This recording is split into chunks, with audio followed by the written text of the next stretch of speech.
Hey everybody, I just wanted to give you a quick Tableau tip on how to create jittered dot plots in Tableau. When we use ggplot2, there's a jitter geom that you can apply that takes values for a quantitative variable that are being shown against a single category and jitters them off the category axis so you can see all the dots without them overlapping. I wanted to show you how to do this in Tableau because it's not quite as intuitive.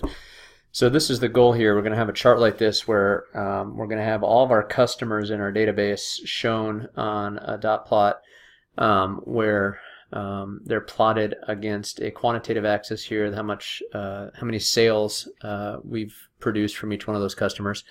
And I've jittered them on an x-axis. So if I didn't do this jittering, we'd just see one long tight line of dots all together because they're all just a single category of customers.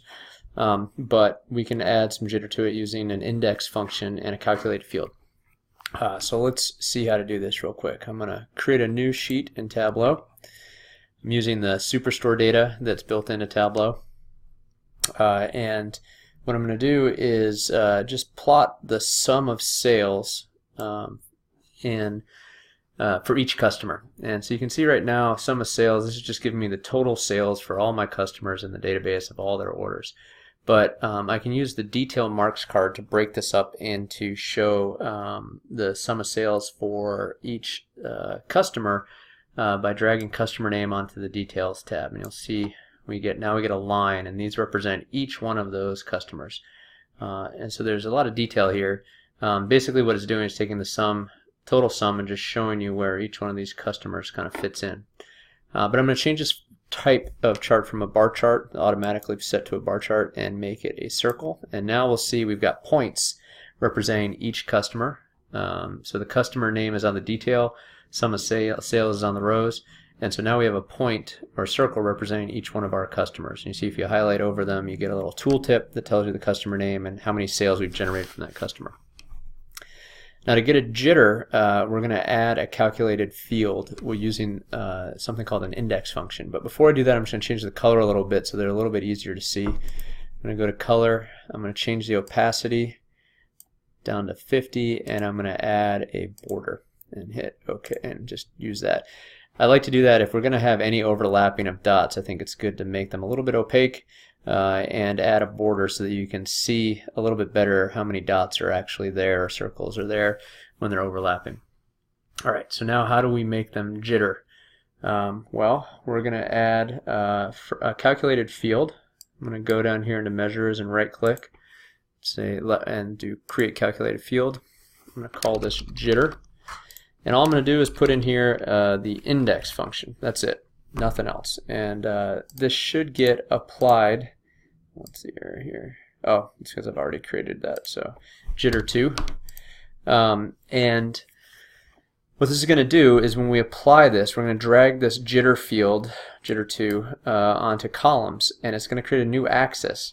And it's going to use the index of each one of these data points. And the index is just where it appears in the database. So the first customer will be number 1, the last customer will be number 800 and something. And it's just going to add that extra axis on here. So let's drag jitter2 on to columns, and you'll see now we've got our jitter axis. Now we've still got the same issue that we've got all of our points in the same column axis, but we can adjust that by going to our jitter field that we dragged to columns and clicking the arrow, and we're going to change the table calculation that's being done. So what we're going to update is how jitter2 is being calculated.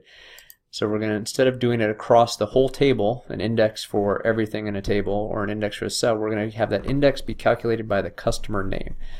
So what that means is it's going to create an index value, a 1, 2, 3, 4, 5, etc., for each customer that it finds in the database. When we click that, we get this cool jitter effect in our dot plot. And so you can see here each one of these, so this one is number 1, number 2, number 3. You can see here what's going on is each customer in the database has been assigned a number, and then it's plotting that number, that index, along the x-axis, and that gives us this jittering effect. So it's not the same exact jittering that's going on in ggplot2, but we get the same visual effect.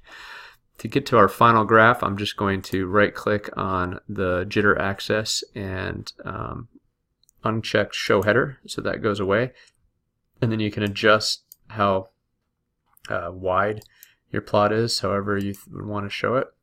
And the reason we get rid of that axis is because we're just using that jitter field or that index function in order to separate the dots out so that we can see the density, the distribution of them a little bit more without having so many overlap. There's not really any meaning we want to draw from this x-axis, so we don't want to label it with anything.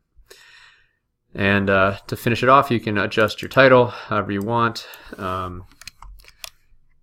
Total sales for each customer, for example, and hit OK. And now we've got a nice little jitter dot plot that shows where our customers in our data set lie. All right. So a nice little trick, you can use the index function to create that same jittering effect in Tableau that we've used in ggplot before. All right. Good luck.